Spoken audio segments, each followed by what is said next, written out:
Assalamu alaikum wa rahmatullahi wa barakatuh. Welcome everybody. This is Sayyid ABDELTAWAB from Dr. Cables. Okay, my friends, in this video we are going to continue our series. Look at the subject of conductors optimizations. In a previous video, we looked at the atomic structure of copper, and we saw that on the copper atom, on the very outside shell electrons, there was just one electron, and that becomes known as free electron. Let's take a more detailed look at how this free electron take a simplified version of copper atom with its single valence electron. Let's distribute copper atom along the length of a copper wire. In the absence of a voltage, the free electron in a copper wire will drift in random directions from the orbit of one atom to another atom without any prompting from an external source really. Now we are going to look at how we can turn this drifting electron into something that we can use. And we are going to see how that works. Now, if we take our piece of copper bar and we connect the two ends to a cell, as you can see in this image here. What we are going to see now, when the circuit is energized, the electrons are going to move in a specific directions. So they are no longer going to drifting about randomly.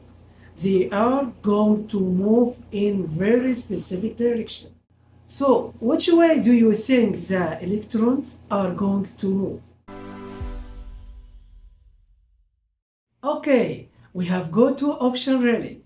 They can either move from the positive terminal of the cell to the negative terminal, or they can move from the negative terminal to the positive terminal. So, which way will they go?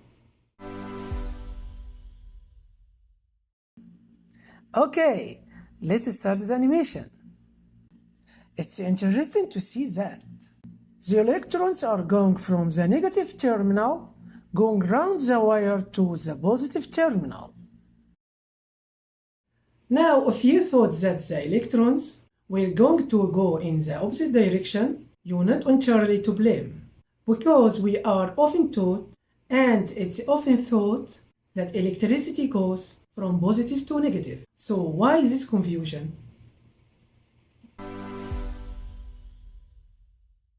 Okay, the reason that the electrons go from negative to positive is that the electrons are negatively charged. And if you think about it logically, it's a little bit like magnetism, which is very closely related to electricity. On the negative plate, we've got an abundance of negative electrons. That's what makes it negative. And of course, the electrons inside the wire are repelled from that plate, because we know that like charges are repelled from each other, just like the poles of the magnet. At the same time, the positive terminal has a lack of electrons and therefore is slightly positively charged. And what that means is that the electrons, which are negative charge, are attracted to the positive terminal again, just like the opposite poles of the magnet. Okay, we know now that electrons go from negative around to positive. However, what we do just need to bear in mind is that you might be asked that question. What direction does conventional current flow around a circuit? Your answer to that must be from positive to negative. Likewise, you may be asking, which way did the electrons flow in the circuit? And in that case, the answer needs to be from negative to positive. This may appear to be extremely confusing. So let me try to clear it up for you in a special video, inshallah. Okay, my friends, we will stop here and we will complete in the next video. Goodbye.